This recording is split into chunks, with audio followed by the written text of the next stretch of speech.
Shri George Joseph കൂടി ഇപ്പോൾ telephone ലൈനിൽ ചേരുന്നുണ്ട്.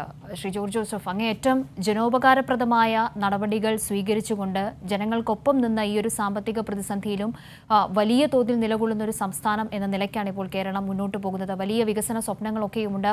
വികസന പദ്ധതികൾ ആ നിലയ്ക്ക് തന്നെ ഇപ്പോൾ സംസ്ഥാന സർക്കാർ ആവിഷ്കരിച്ച് മുന്നോട്ട് പോകുന്നുമുണ്ട്. ഏത് വിധേനയും കൂടുതൽ പ്രതിസന്ധിയിലേക്ക് സംസ്ഥാന സർക്കാരിനെ തള്ളിവിടുക എന്ന കൃത്യമായ ഉദ്ദേശമാണ് ഇതിനു പിന്നിലെന്ന് പറയേണ്ടി വരില്ലേ?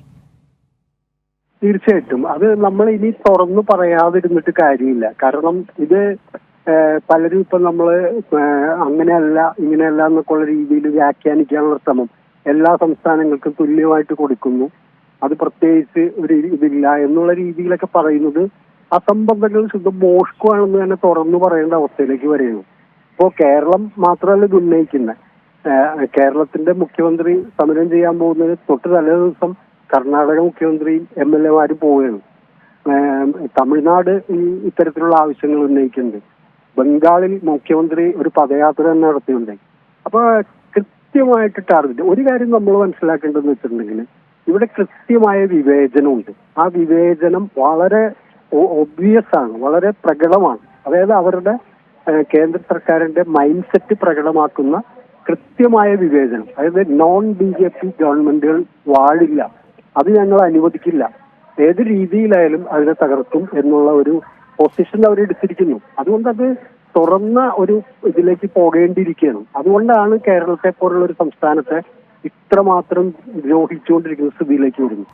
ഒരു കാര്യം നമ്മൾ പ്രത്യേകം മനസ്സിലാക്കേണ്ടതുണ്ട്. അത് മറ്റൊന്നുമല്ല, നമ്മുടെ രാജ്യത്ത് 3-4 സംസ്ഥാനങ്ങളാണ് സമ്പന്ന സംസ്ഥാനങ്ങൾ അല്ലെങ്കിൽ ശക്തമായ സംസ്ഥാനങ്ങൾ എന്ന് പറയുന്നത്. അതില് ദക്ഷിണേന്ത്യയിലെ തമിഴ്നാടുണ്ട്, കർണാടകയുണ്ട്, തെലങ്കാനയുണ്ട്, അതുപോലെ മഹാരാഷ്ട്ര, പഞ്ചാബ് പോലുള്ള സംസ്ഥാനങ്ങളാണ്. ഈ സംസ്ഥാനങ്ങളെല്ലാം നോൺ BJP സംസ്ഥാനങ്ങളാണ്. പക്ഷേ രാജ്യത്തിന്റെ GDP-യിലേക്കും രാജ്യത്തിന്റെ റവന്യൂ വരുമാനത്തിലേക്കും വലിയ പങ്ക് വഹിക്കുന്ന ഈ സംസ്ഥാനങ്ങളാണ്. ഈ സംസ്ഥാനങ്ങളിൽ നിന്ന് എടുക്കുന്ന പണം BJP ഭരിക്കുന്ന സംസ്ഥാനങ്ങൾക്ക് വേണ്ടി കൃത്യമായി കൊടുക്കുന്ന ഒരു അവസ്ഥയിലേക്ക് കാര്യങ്ങൾ വന്നിരിക്കുകയാണ്. ഇത് മുൻകാലങ്ങളിലൊന്നും നമ്മൾ പരിചിതമല്ലാത്തൊരു രീതിയാണ്. അതുകൊണ്ട് ഒരു തരത്തിലുള്ള ഒരു എല്ലാ രീതിയിലും ദ്രോഹിക്കുക, എന്നിട്ട് അവർക്ക് വോട്ട് കിട്ടുന്ന അവരെ ഒരു കലവറയില്ലാതെ ഒന്നും ആലോചിക്കാതെ പിന്തുണയ്ക്കുന്ന സംസ്ഥാനങ്ങളെ മാത്രം ഫോക്കസ് ചെയ്ത് സഹായിക്കുക, അത് മാത്രം മതി.